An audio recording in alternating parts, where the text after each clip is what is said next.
Namadishraram Satchiranandarupam Lasat Kundalam Gokulem Rajam Manam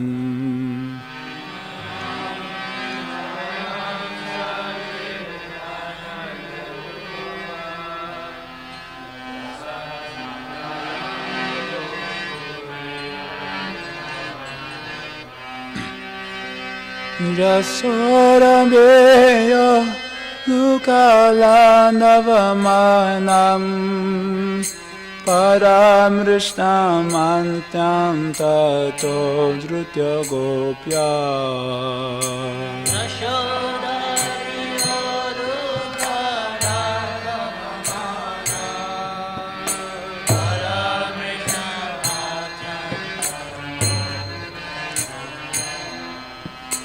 Rudam tamoro netra yugmam nijantam Karam bhoja yugmena santam panetram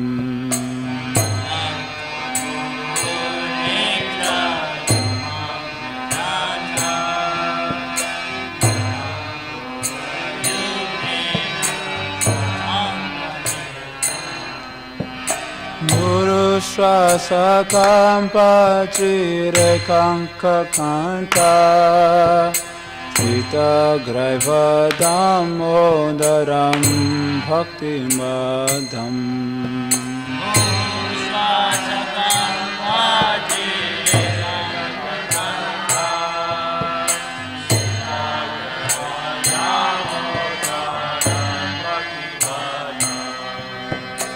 Iti Driksalilamberananda kunde Swagoshami majantam akhyapayantam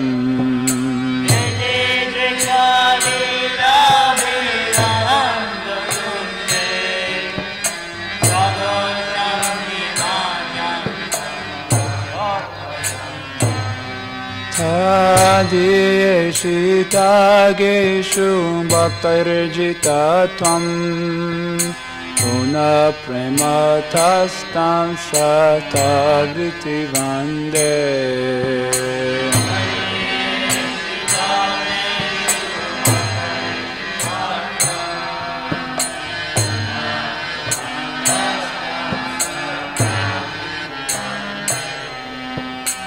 Param deva moksham na moksha vadimba na chanyam reneham vare sharapiha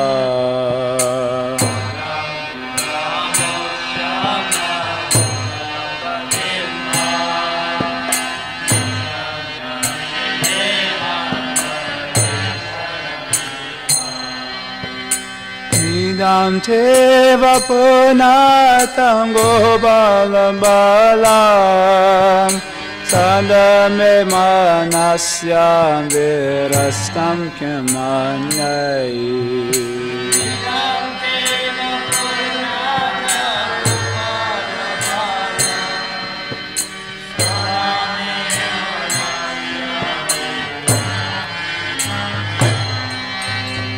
Indam te mukam bhojam antyanta nilai Nitam kunta like snigdha raktaischa gopya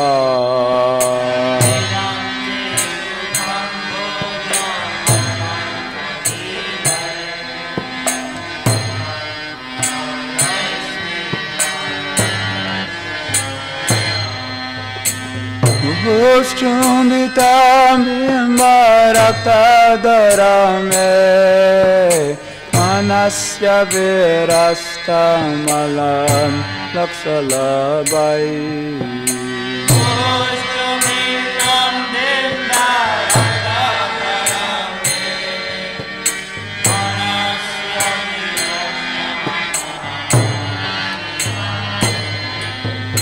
Namo Deva Damodharananta Vishnu Prasidha Prabho Dhuka Jalabdi Magnam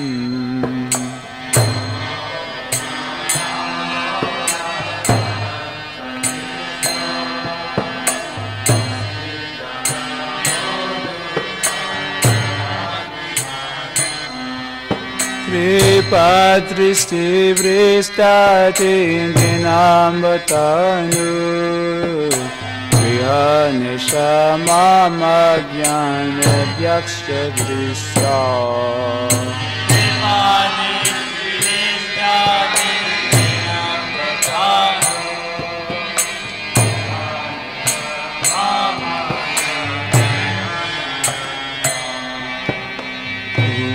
Ramahajau Bhaga Mutyaiva Yada Kaya Muchito Bhakti Marjokrito Cha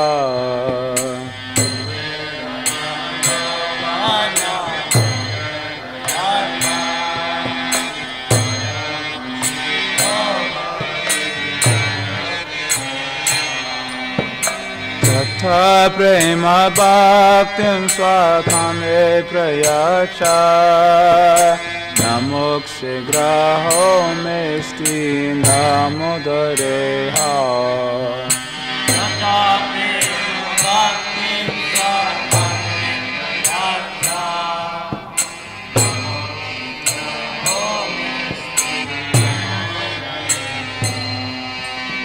Namaste stundame, spurade tindame, Kandiya narayata vishwasya dame. Namaste stundame, spurade tindame, Kandiya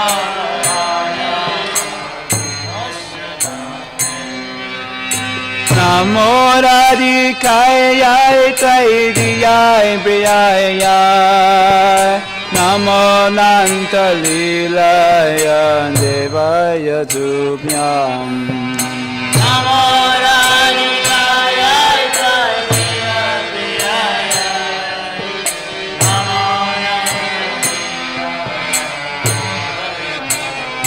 Hare Krishna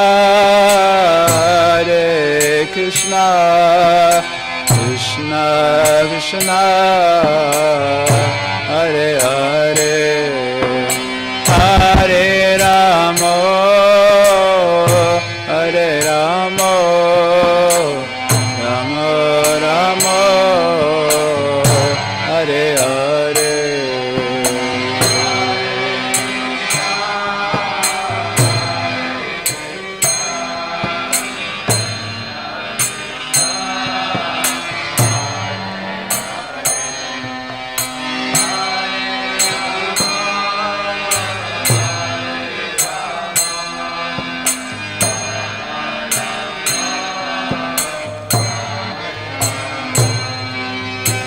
Hare Krishna, Hare Krishna, Krishna Krishna,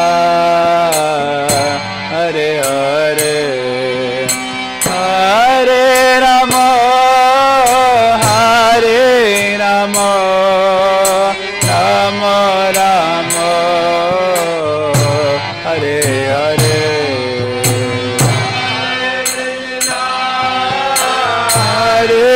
Krishna, Krishna,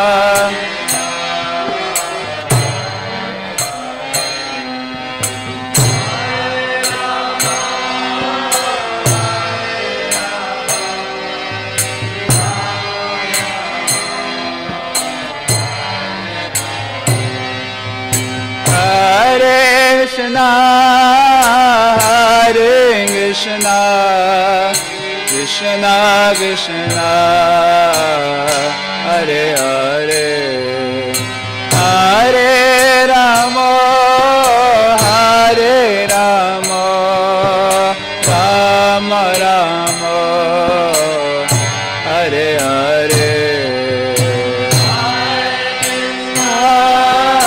Hare Krishna, Krishna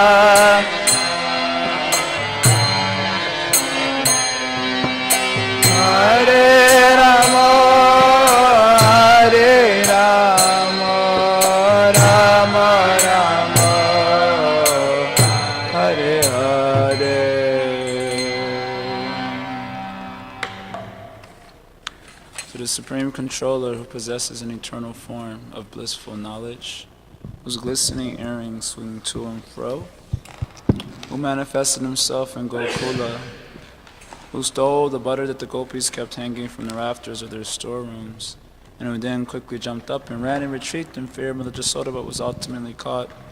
To that Supreme Lord, Sri Damodar, I offer my humble obeisances. Upon seeing his mother's weeping stick, he cried and rubbed his eyes again and again with his two lotus hands. His eyes were fearful and his breathing quick.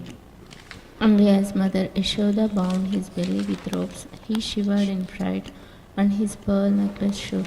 To the Supreme Lord Sri Damodar, who is bound with his devotee's love, I offer my humble obeisances. Those super excellent pastimes of Lord Sri Krishna's babyhood drown the inhabitants of Gokul in pools of ecstasy. To the devotees who are attracted only to his majestic aspects of Narayan in Vaikuntha, the Lord herein reveals, I am conquered and overwhelmed by pure loving devotion. To the Supreme Lord Damodar, my obeisances hundreds and hundreds of times. O Lord, although you are able to give all kinds of benedictions, I do not pray to you for liberation, nor eternal life in Vaikuntha, nor any other boon. My only prayer is that your childhood pastimes may constantly appear in my mind. O Lord, I do not even want to know your features as Paramatma. I simply wish that your childhood pastimes may ever be enacted in my heart.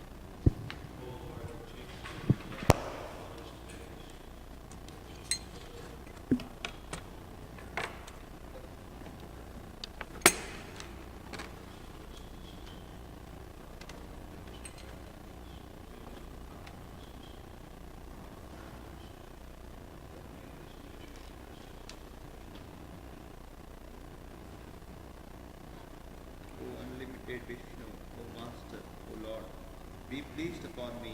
I am drowning in an ocean of sorrow, almost like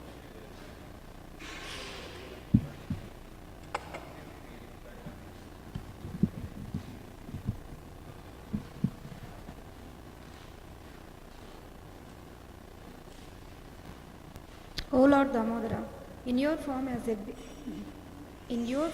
a baby, Mother Yashoda bound you to a grinding stone with rope for tying cows. You then freed the sons of Kuvera, Manigriva and Nalakuvara, who were cursed to stand as trees, and you gave them the chance to become your devotees. Please bless me in this same way. I have no desire for liberation into your effulgence.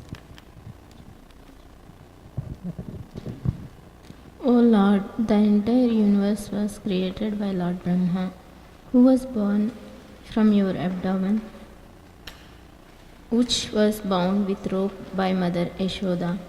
To this rope, I offer my humble obeisances. I offer my obeisances to your most beloved Radharani and to your unlimited pastimes. Shri Radha Damodar ki jai.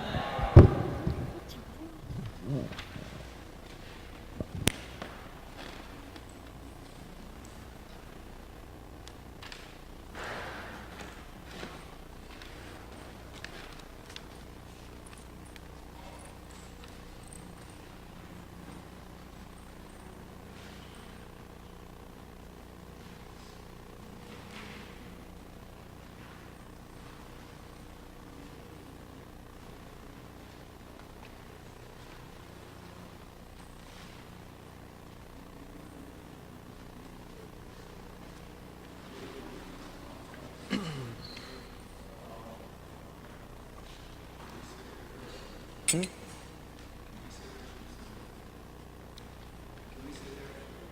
don't care, whatever you want. Yeah, that's fine. That is. So I probably could have got the screen.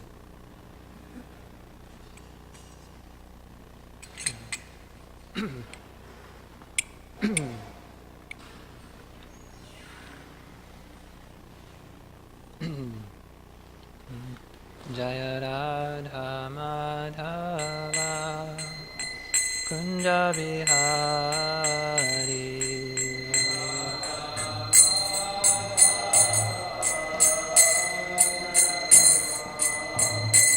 Jaya Gopi Janavalabha Girivardhari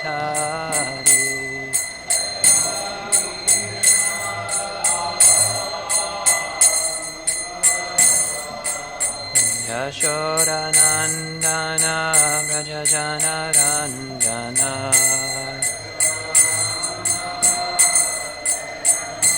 Yamunatira Vanachari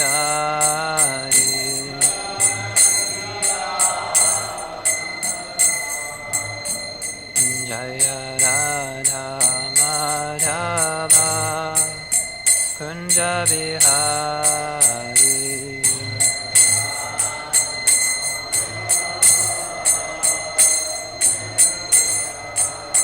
Jaya Radha Madhava Kunja Bihari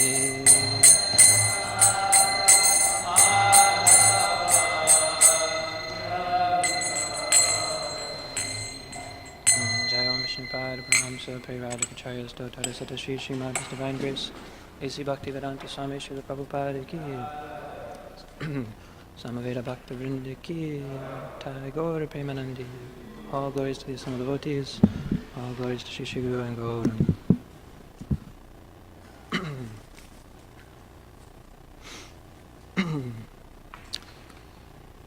Om Jnanatamirandasya Gyananjana Shalakaya Chakshurunmilitam Yena Tasmai Shri Gurave Namaha Shri Chaitanya Manobhishtam Stapitam Yena Bhutale Swayam Rupa Kadamayam Tadati Swapadantikam Vanchakalpatarubhyascha Kripa Sindhubhya Eva Cha Patitanam Pavanebhyo Vaishnavebhyo Namo Namaha Shri Krishna Chaitanya Prabhu Nityananda Shri Advaita Gadadhar Shivasari Gaura Bhakta Vrinda Hare Krishna Krishna Krishna Hare Hare Hare Rama Rama Rama Hare Hare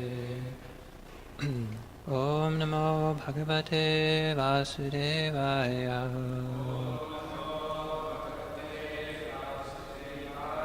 Om Namo Bhagavate Vasudevaya Om Namo Bhagavate Vasudevaya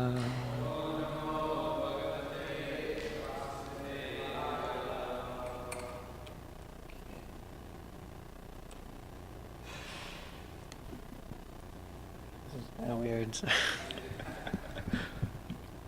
Could have thought this one out a little better.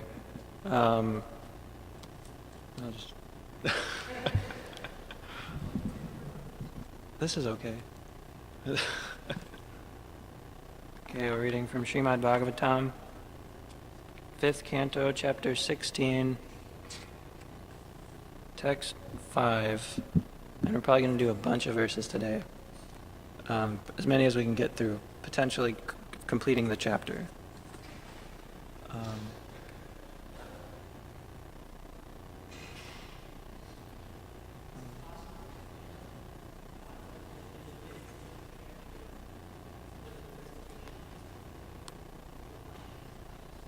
Oh yeah, I can email it to you. There's only 5 slides.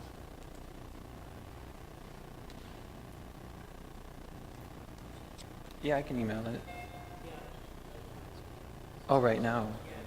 I guess if you can figure that out. It's maybe a megabyte.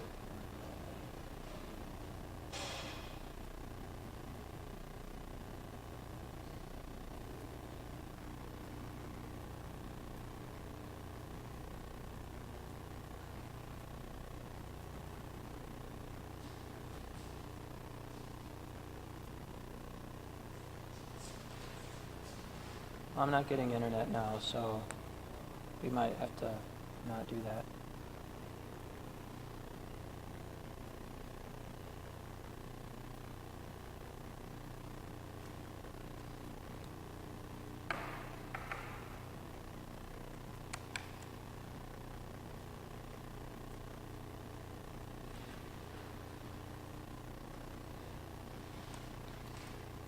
Okay. Sorry.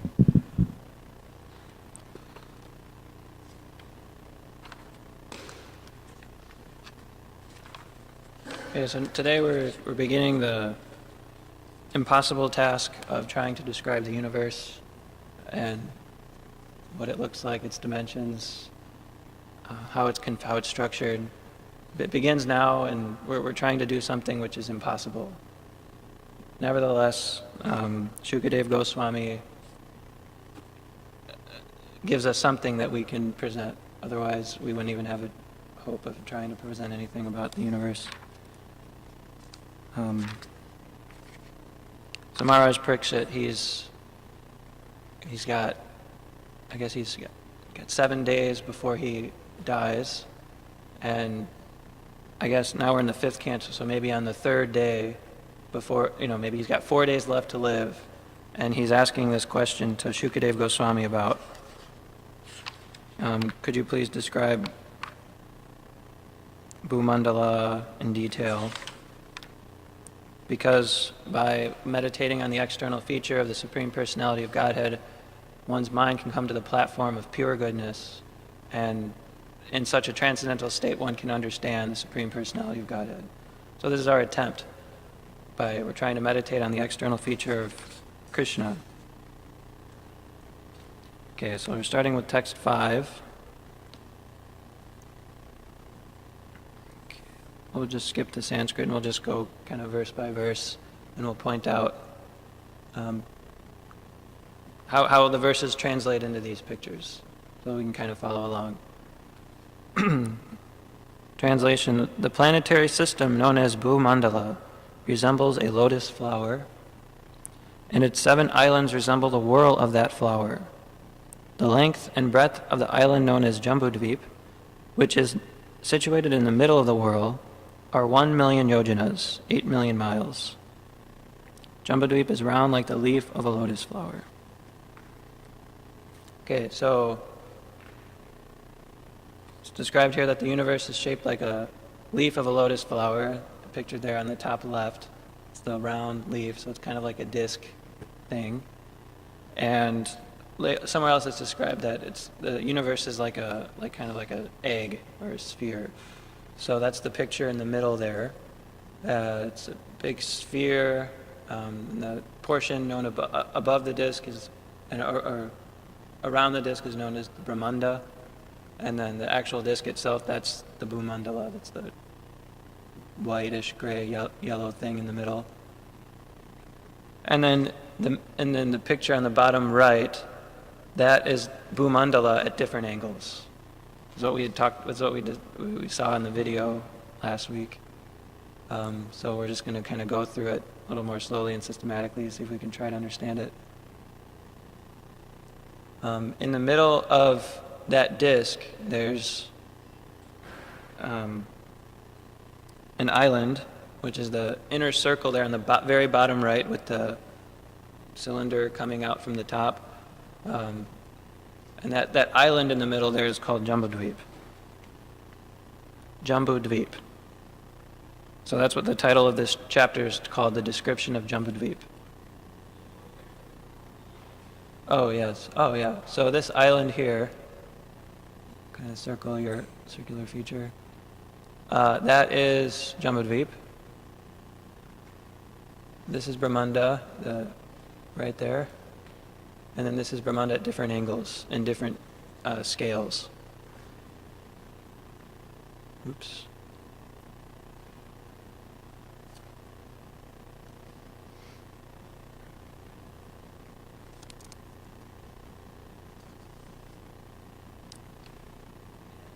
Yes.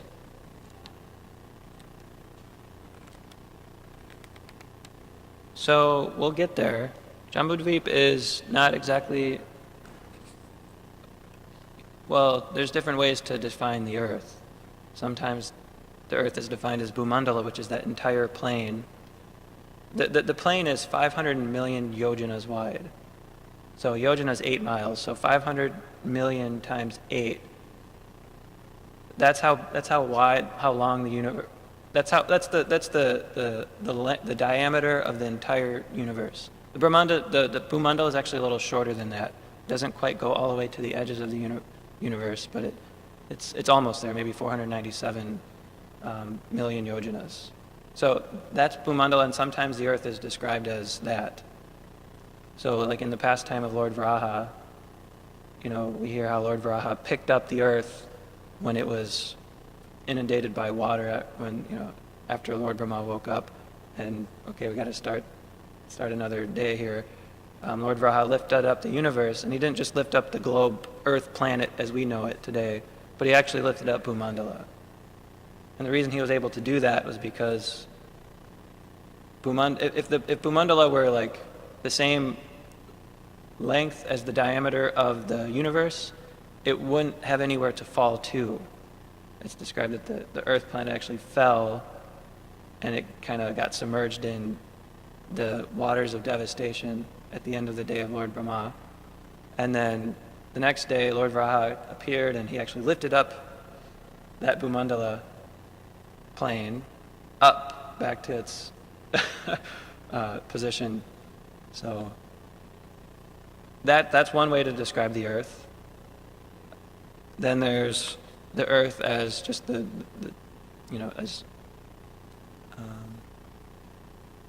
here it's just like in the middle of Jambudvip on the southern island.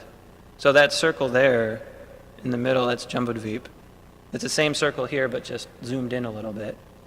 And the very bottom section region of that Jambudvip island is Bharatavarsha.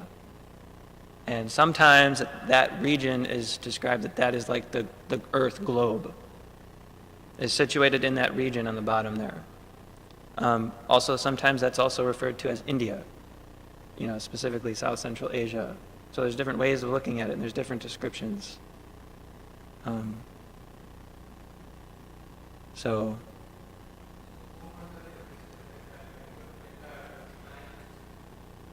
Bhumandala is the entire middle planetary system. That's right, as described here. Are we clear on that so far?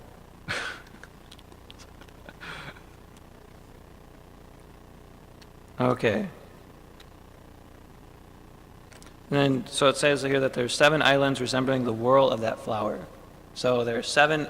So the islands, they're in concentric circles around Jambudvip. So there's 7 islands. So here's Jambudvip, and here's an island. Or here's the water around Jambudvip. So Jambudvip is considered an island, and around Jambudvip is a kind of an ocean of salt water. And then there's another region here, which is another island known as Plakshadvip. You can see there, if you're following on the left, there's a table. So Plakshadvip refers to this next set of concentric circles here, which is a Plakshadvip. And then right outside there is another ocean called Ikshura, which is like, I think it's made of sugar cane juice or something. Each of these island, oceans, it goes land, ocean, land, ocean, land, ocean, almost all the way out to the edge of the universe. So and it gets like thicker as it goes out. So each region gets thicker as you go out. So like there's islands made of salt water, sugar cane juice, liquor, yogurt, all kinds of different, substances. So that's what's being described here, and that's what's being said here. Yes, Himanshu.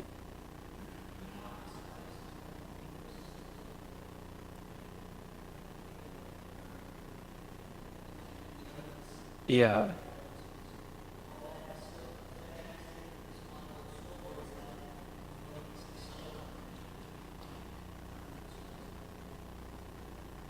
What's being described here is so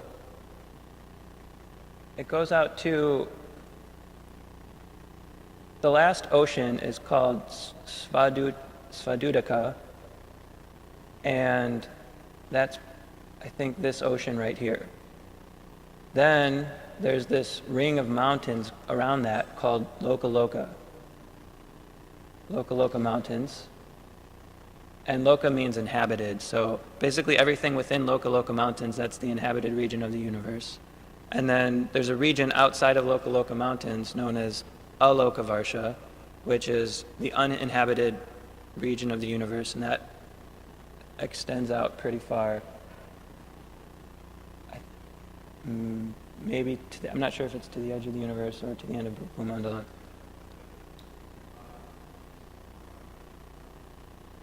This one. This. It looks like it extends, yes. So then there's outside of this, then you get the coverings of the universe. So that's not described here. It seems that the coverings of the universe are different than this.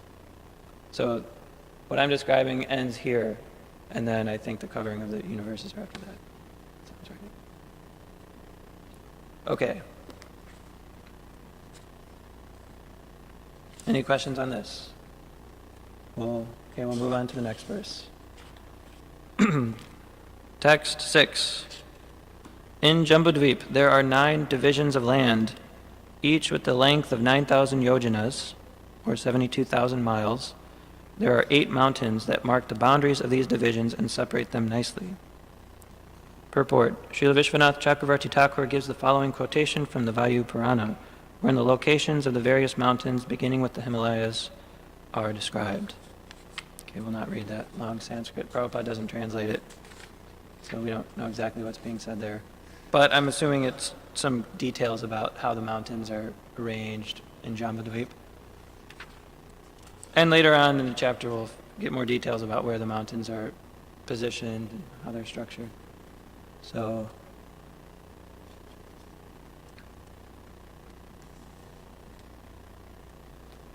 this is Jambudvip. This is just different angles of Jambudvip here. So here's again the Jambudvip with Mount Sumeru in the middle, and this is just looking at Mount Sumeru or Jambudvip from the side, from the ocean of salt water. And I think we can go ahead and read text 7. Translation: amidst these divisions or varshas is the varsha named Ilavrita, which is situated in the middle of the whorl of the lotus.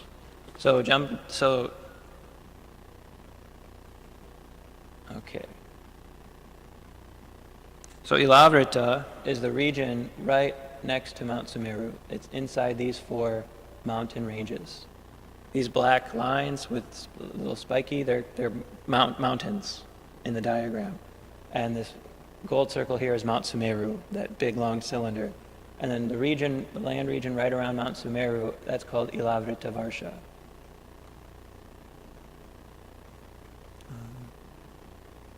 Okay.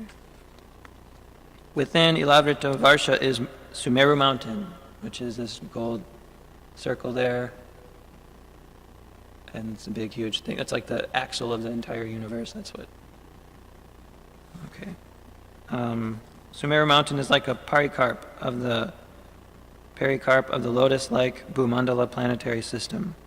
The mountain's height is the same as the width of Jambudvip, or in other words, 100,000 yojanas. Of that, 16,000 yojanas are within the earth, and therefore the mountain's height above the earth is 84,000 yojanas.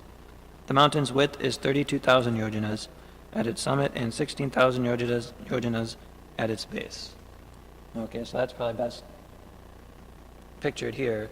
So the diameter of Jambudvip is the same as the height of the Mount Sumeru mountain, and a small portion of it's actually beneath the plain there, as shown here. So some of it extends below that Jambudvip, and most of it's up high.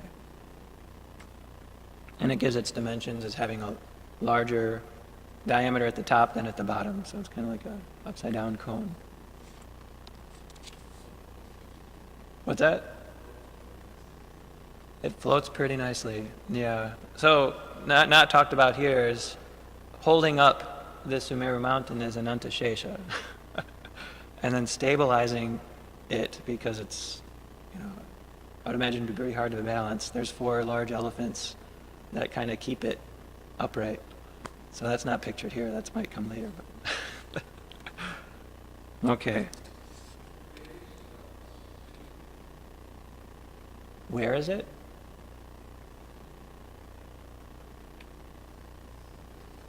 Well, we're down there in Bharatavarsha. This is Jambudvip. We're down there in Bharatavarsha. What's that? Man, it's described like that in some places. Some other places it's described as it's India, but some places it's the whole Earth globe. So then, north of that, millions, or however many thousands of yojanas, if you want to do the math, that's where Mount Sumeru is. I could give you probably a number if I had some time to calculate how many yojanas, because each of these mountain ranges is, I think, something like, later it's described, 16,000 miles. So this is the width of these black lines here are mountain ranges, and they're 16,000 miles.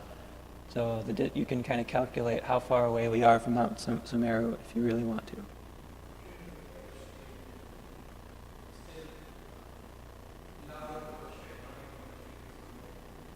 Well, Bharatavarsha used to be known as Ilavrita.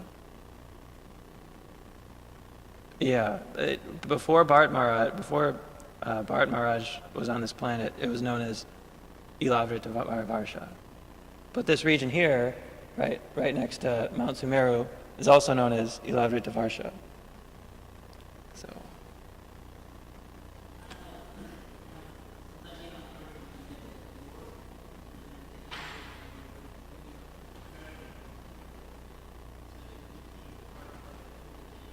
I don't know the history of how the Earth globe used to be called the Ilavrita, or the Earth planet, or whatever, however you define that. I don't know the history.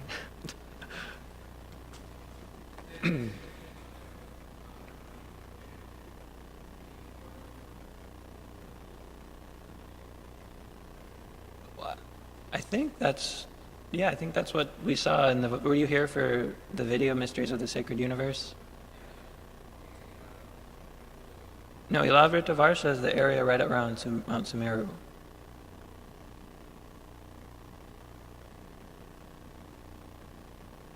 Okay. All right. Any other questions on this verse? Okay, we'll go on to the next one, text 8. Just north of Ilavrita and going further northward, one after another, are three mountains named Nila, Sveta, and Shringavan. Okay, so now we're describing Jambudvip here. It's a simplified drawing. There's a mountain range, Nila, Sveta, and Shringavan, going northwards from Ilavrita, which is here. Okay. These mark the borders of the three Varshas named Ramyaka, Hiranmaya, and Kuru. Okay, there you go. Ramyaka, Hiranmaya, Kuru. And separate them from one another. The width of these mountains is 2,000 yojanas, or 16,000 miles. Lengthwise, they extend east and west to the beaches of the ocean of salt water. So that's where we can see here, east and west, they extend all the way to the oceans, different mountain ranges. Going from south to north, the length of each mountain is 1/10 that of the previous mountain, but the height of them all is the same. So all these mountains here that are going east to west are all the same height.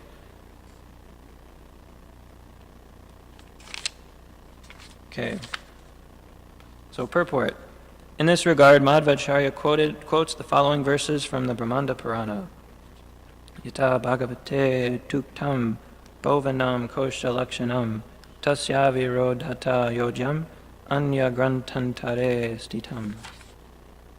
Mandodhe Puranam Chaiva Vyatyasam Kshirasagare Rahu Soma Ravinam Cha Mandala Dvigundo Titam Vinaiva Sarvam Udeyam Yojana Bhedato Tratu.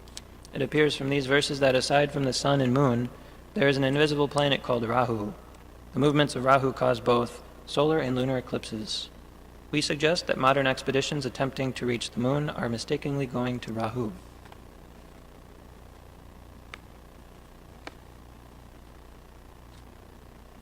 So, Sean, So we didn't go to the moon, we went to Rahu. Maybe. If we went anywhere, it might have been Rahu.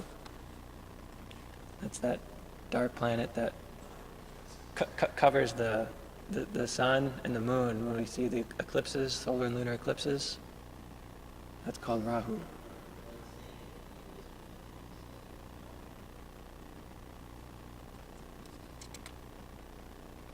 I'm not sure. Dark. Okay, like that. So, okay, any questions on this one?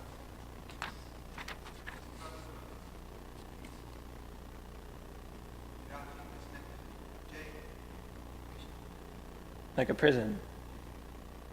And just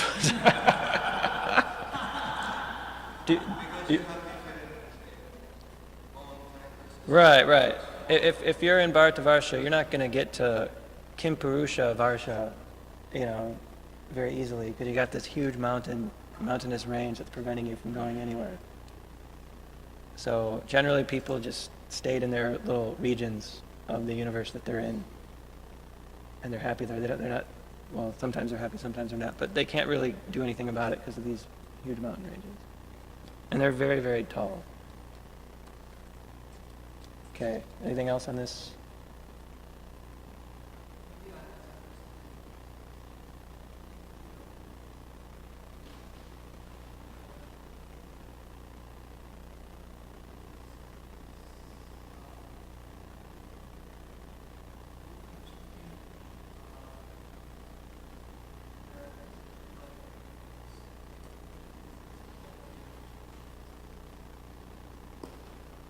Sure.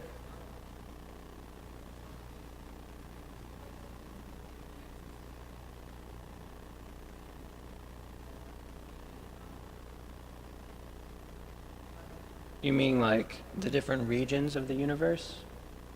Or what are you talking about being in different dimensions?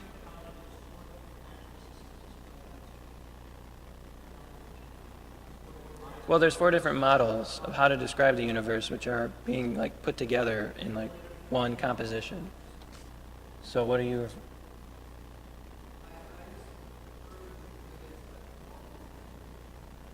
Yeah. Such things exist.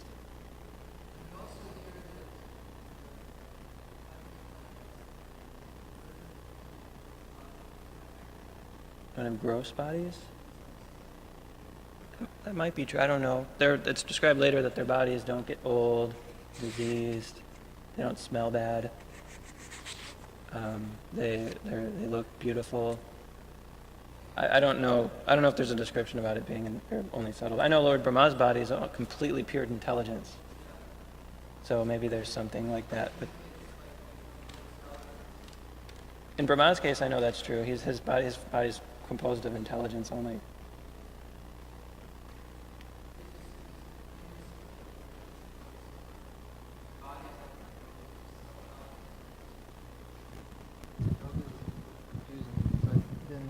Resident also. Maybe their environment's also kind of subtle, and therefore we can't perceive it, like by our gross instruments. That's possible, because we're certainly not seeing this. I mean, when you look in a telescope, modern scientists, when they're using to look at the universe, they're not seeing this. So, I don't know. I'm not sure. Yeah.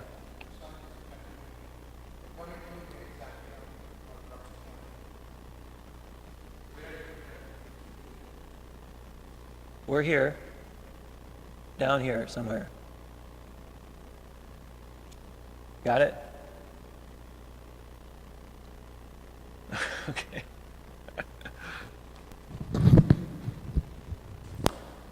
Okay, text 9.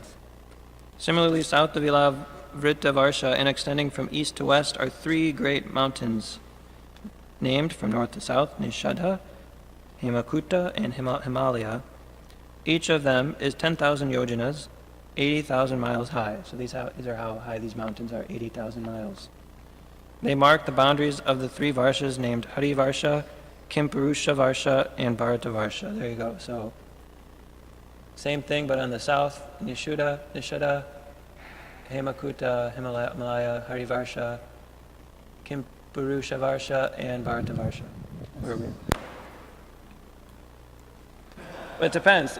Sometimes when the Bharatavarsha is described as India or South Central Asia, then the Himalayas actually is the mountain that we see.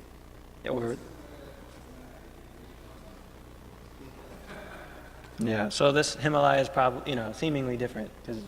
Although a point can be made that we haven't really measured how high or how big the Himalaya mountains actually is.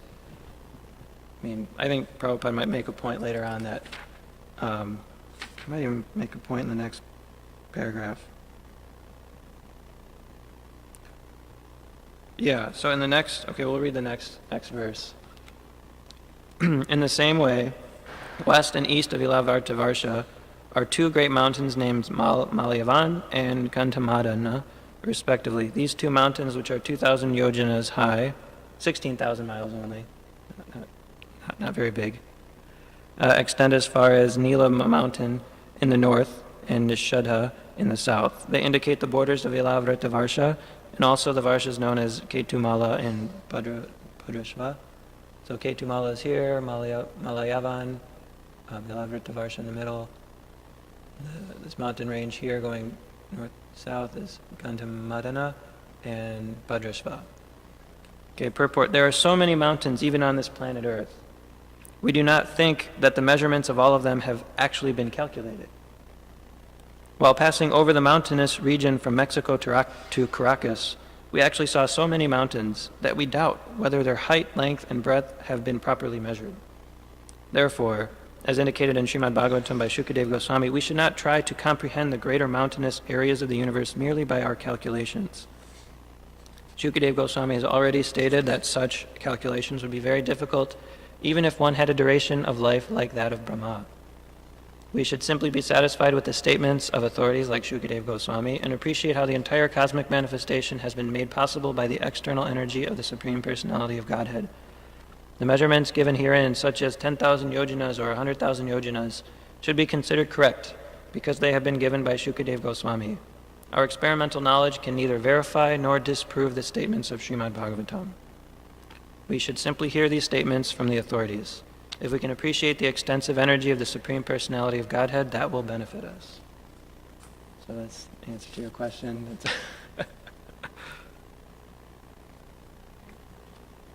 The theme of the chapter, right? Just be satisfied with what's been given to us. And, yeah. So we can't verify or disprove the statements of the Bhagavatam with our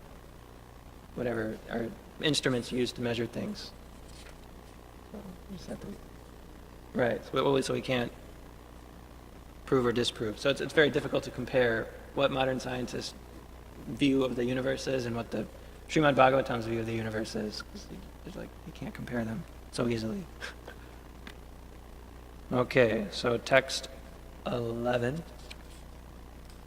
On the four sides of the great mountain known as Sumeru are four mountains, Mandara, Meru Mandara, Suparshva, and Kumuda, which are like its belts. The length and height of these mountains are calculated to be 10,000 yojanas or 80,000 miles. So these little dots here, just next to Mount Sumeru, are these four mountains, Mandara, Meru Mandara, Suparshvara, and Kumuda. And their lengths and dimensions are given here, in case you're curious. Standing like flagstaffs on the summits of these four mountains. So here's zoomed in. Now there's Mount Sumeru in the middle, and then zoomed in we have these four mountains that I just talked about, or that were just mentioned here. Mandara, Meru Mandara, Suparshvara is on the other side, or maybe on one of the sides, and then Kumuda. And then on top of these mountains, standing like flagstaffs on the summits of these four mountains are a mango tree, a rose apple tree, a kadamba tree, and a banyan tree. So you see here's the trees. And then those trees are calculated to have a width of 800 miles and a height of 8,800 miles. Their branches also spread to a radius of 1,100 yojanas. So this drawing is to scale, by the way. So this is what it looks like. I didn't do this. Was in the video. Okay, so text 13 and 14.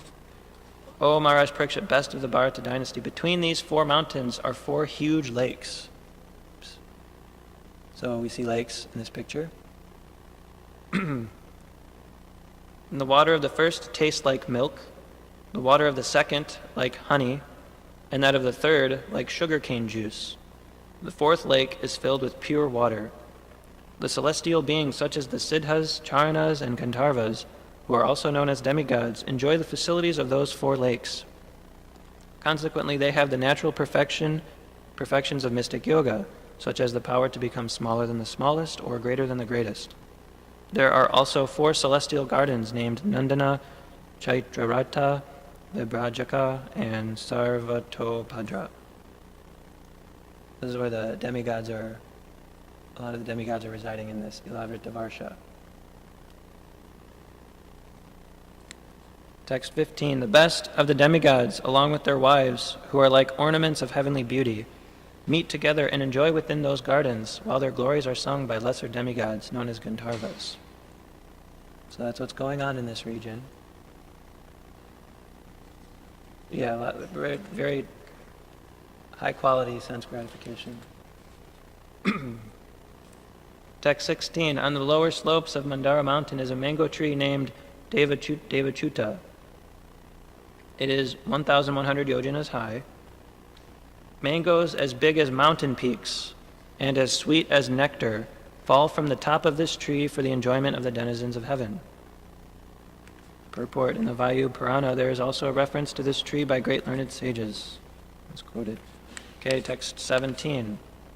When all those solid fruits fall from such a height, they break, and the sweet, fragrant juice within them flows out and becomes increasingly more fragrant as it mixes with other scents.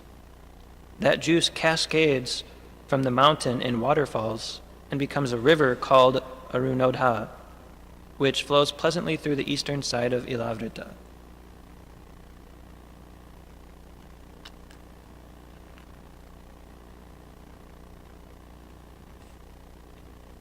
I'm not sure if that's what this is.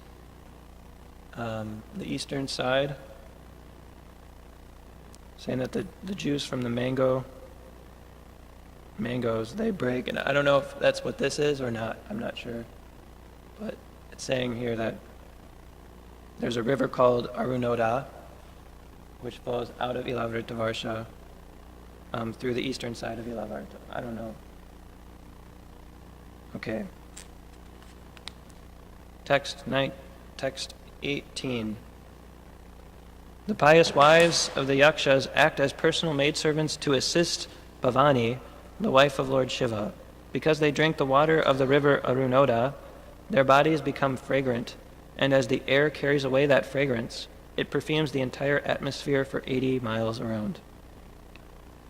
Text 19. Similarly, the fruits of the jambu tree, which are full of pulp and have very small seeds, fall from a great height and break to pieces. Those fruits are the size of elephants, and the juice gliding from them becomes a river named Jambu Nadi. This river falls a distance of 10,000 yojanas from the summit of Meru Mandara to the southern side of Ilavrita and floods the entire land of Ilavrita with juice. Okay, so this one doesn't actually go through these mountainous regions around Ilavrita, but I think they're just within Ilavrita, these rivers that we're talking, rivers of juice. Purport: we can only imagine how much juice there might be in a fruit that is the size of an elephant, but has a very tiny seed. Naturally, the juice from the broken jambu fruits forms waterfalls and floods the entire land of Ilavrita. That juice produces an immense quantity of gold, as will be explained in the next verses. Okay.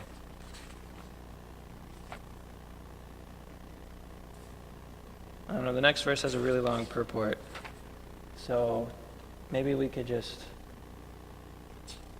Is there any questions on any of this?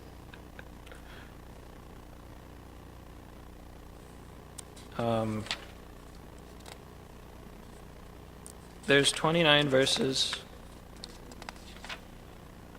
We might as well just finish it because it's. So I'll just read through it, and I'm not going to be able to speak much about it because it's kind of.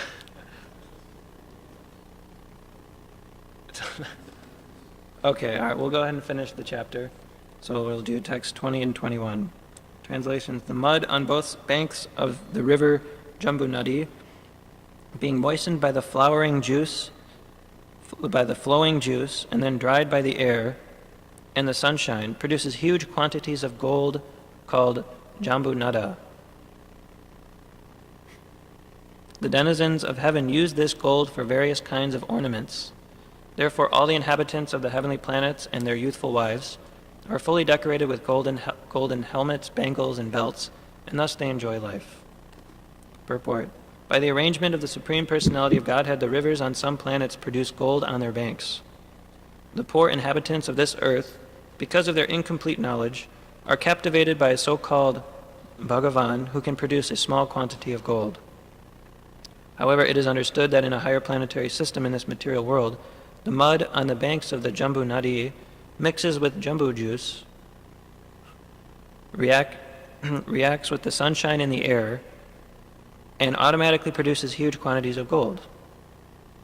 Thus, the men and women are decorated there by various golden ornaments, and they look very nice. Unfortunately, on earth there is such a scarcity of gold that the governments of the world try to keep it in reserve and issue paper currency. Because that currency is not backed up by gold, the paper they distribute as money is worthless. But nevertheless, the people on earth are very proud of material advancement. In modern times, girls and ladies have ornaments made of plastic instead of gold, and plastic utensils are used instead of golden ones. Yet people are very proud of their material wealth. Therefore, the people of this age are described as Manda Sumanda Matayo Manda Bhagya Upadrutaha. In other words, they are extremely bad and slow to understand the opulence of the Supreme Personality of Godhead. They have been described as Sumanda Mataya because their conceptions are so crippled that they accept a bluffer who produces a little gold to be God. Because they have no gold in their possessions, they are actually poverty-stricken, and therefore they are considered unfortunate. Sometimes these unfortunate people want to be promoted to the heavenly planets to achieve fortunate positions, as described in this verse. But pure devotees of the Lord are not at all interested in such opulence. Indeed, devotees sometimes compare the color of gold to that of bright golden stool. Sri Chaitanya Mahaprabhu has instructed devotees not to be allured by golden ornaments and beautifully decorated women. Nadanam najanam na sundarim. A devotee should not be allured by gold, beautiful women, or the prestige of having many followers. Sri Chaitanya Mahaprabhu therefore confidentially prayed, Mama janmani janmanishvare bhavatad bhakti rahaityaki tvai. My Lord, please bless me with your devotional service. I do not want anything else. A devotee may pray to be delivered from this material world.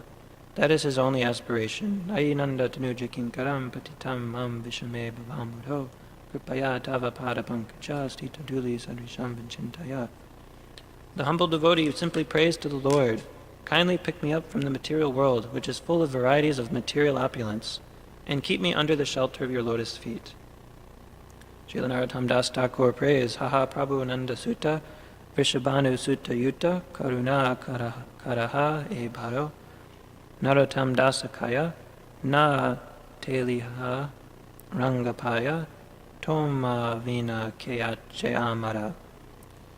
O my Lord, O son of Nanda Maharaj, now you are standing before me with your consort, the daughter of Vrishabhanu, Srimati Radharani. Kindly accept me as the dust of your lotus feet. Please do not kick me away, for I have no other shelter. Similarly, Prabodhananda Saraswati indicates that the position of the demigods, who are decorated with golden helmets and other ornaments, is no better than a phantasmagoria. A devotee is never allured by such opulences. He simply aspires to become the dust of the lotus feet of the Lord. Okay, any questions? Okay, we'll move on to the next verse. Next verse, text 22. On the side of Supashva mountain stands a big tree called Mahakadamba, which is very celebrated. From the hollows of this tree flow rivers of honey, each about 5 vyamas wide. This flowing honey falls incessantly from the top of Supashva mountain and flows all around Ilavrita, beginning from the western side. Thus the whole land is saturated with pleasing fragrance.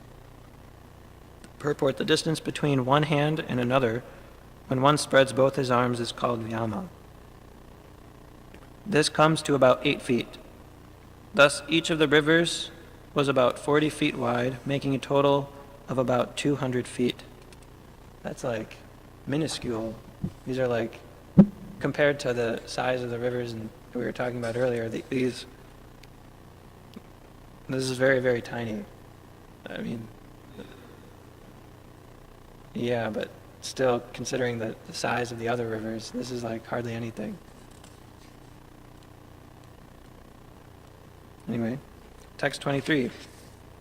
The air carrying the scent from the mouths of those who drink that honey perfumes the land for 100 yojanas around. Text 24. Similarly, on Kumuda mountain, there is a great banyan tree which is called Shatavalsya, because it has 100 main branches.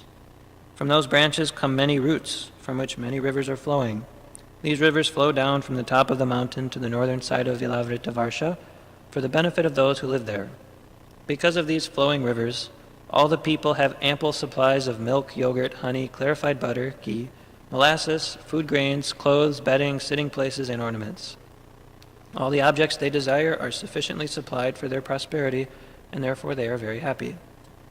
Purport: the prosperity of humanity does not depend on a demoniac civilization that has no culture and no knowledge, but has only gigantic skyscrapers and huge automobiles always rushing down the highways.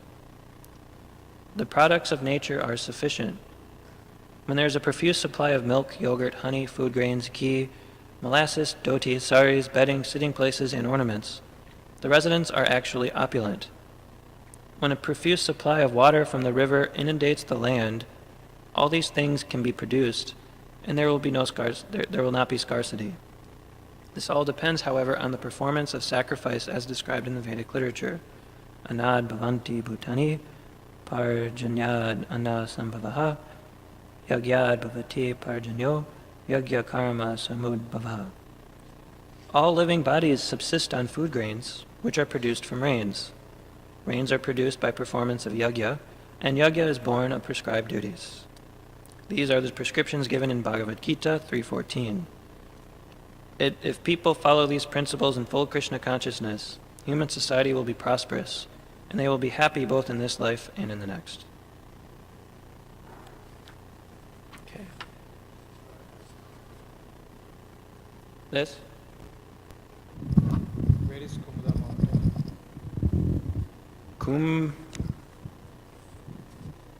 Or is it 23 or 24? Kumuda mountain is, I think it's on the north side. So I think it's this one here, this dot. And on top of that mountain is a big, huge banyan tree from which many, many rivers flow. Okay. Text 25.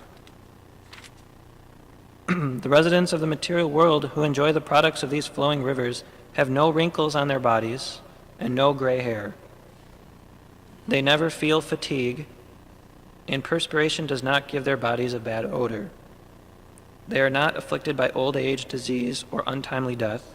They do not suffer from chilly cold or scorching heat, nor do their bodies lose their luster.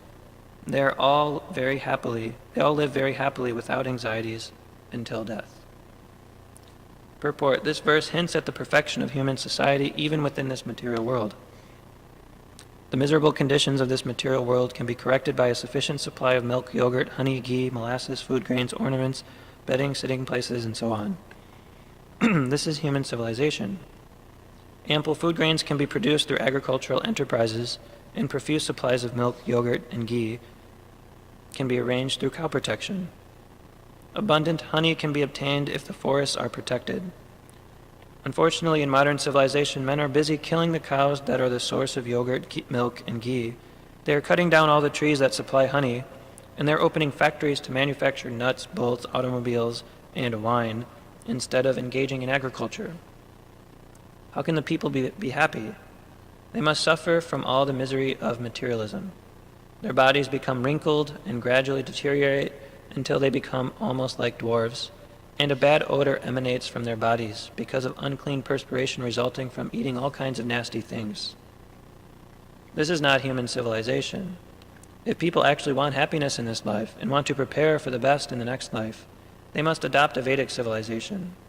In a Vedic civilization, there is a full supply of all the necessities mentioned above.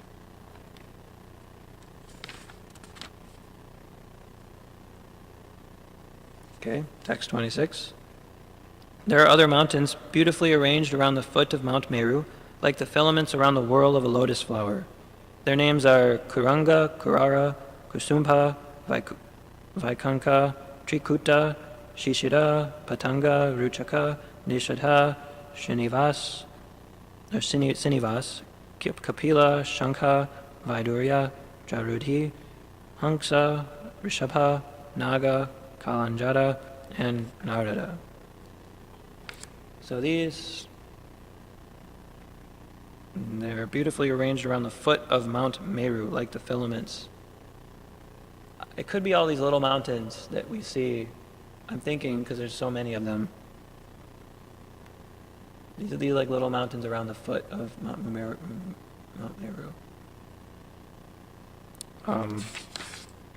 Text 27. On the eastern side of Sumeru Mountain are two mountains named Jatara and Devakuta, which extend to the north and south for 18,000 yojanas, or 144,000 miles. I believe these are eastern side. So these two mountains here, this one and this one. Now we're talking about these mountains, which are still within Ilavritam Varsha. Similarly, on the western side of Sumeru are two mountains named Pavana and Pariyatra, which also extend north and south for the same distance. Same over here.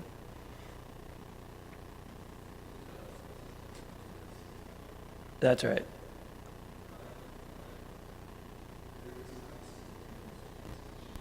Out of all the... Well, this is one chapter. It seems like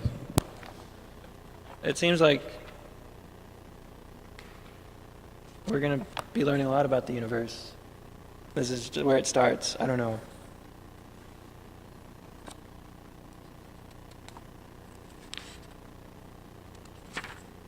Okay. On the southern side of Sumeru are two mountains named Kailash and Karavira, which are not shown in this picture, which are here. And on the northern side of Sumeru, extending for the same distance east and west, are two mountains named Trishringa and Makara. The width and height of these mountains is 2,000 yojanas, 16,000 miles high. Sumeru, a mountain of solid gold, shining as brilliantly as fire, is surrounded by these 8 mountains. So, easier to see here, the different mountain structures. Okay, text 28, second to last verse. In the middle of the summit of Meru is the township of Lord Brahma. Okay, now we're going to talk about Meru, where Lord Brahma lives. Each of its 4 sides is calculated to extend for 10 million yojanas, 80 million miles. It is made entirely of gold, and therefore learned scholars and sages call it Shatakampi.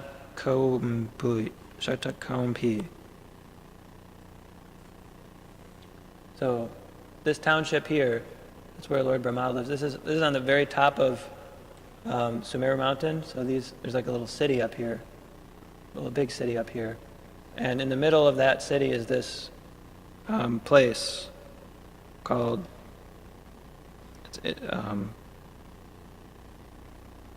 this township called Shatakampi, which is where Lord Brahma resides. What's that? Tapaloka.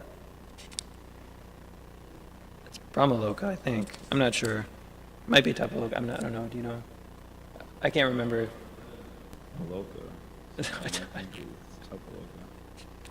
Maybe Satyaloka or Brahmaloka. Brahmaloka. Yeah, I'm not sure. He doesn't live in Tapaloka. Yeah, Lord Brahma does not live in Tapaloka. Okay, Final verse, text 29. Surrounding Brahmapuri, in all directions, are the residences of the 8 principal governors of the planetary systems, beginning with King Indra. These abodes are similar to Brahmapuri, but are 1/4 the size. So here we see other townships surrounding. You can kind of see it in this picture a little bit, these little white dots around the main white brick in the middle. They're different cities that the different, I guess, chief demigods inhabit, including King Indra. They're just smaller cities. Purport. Srila Vishwanath Chakravarti Thakur confirms that the townships of Lord Brahma and the 8 subordinate governors of the planetary systems, beginning with Indra, are mentioned in other Puranas.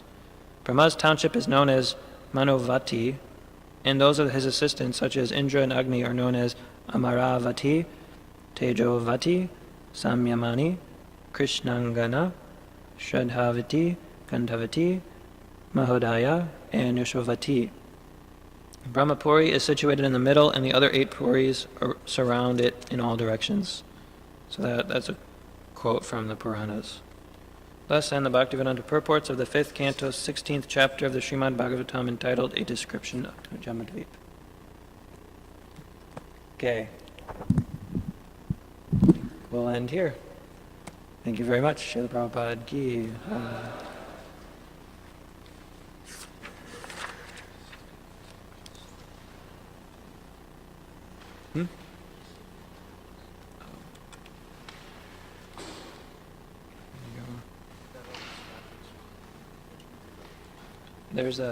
I have a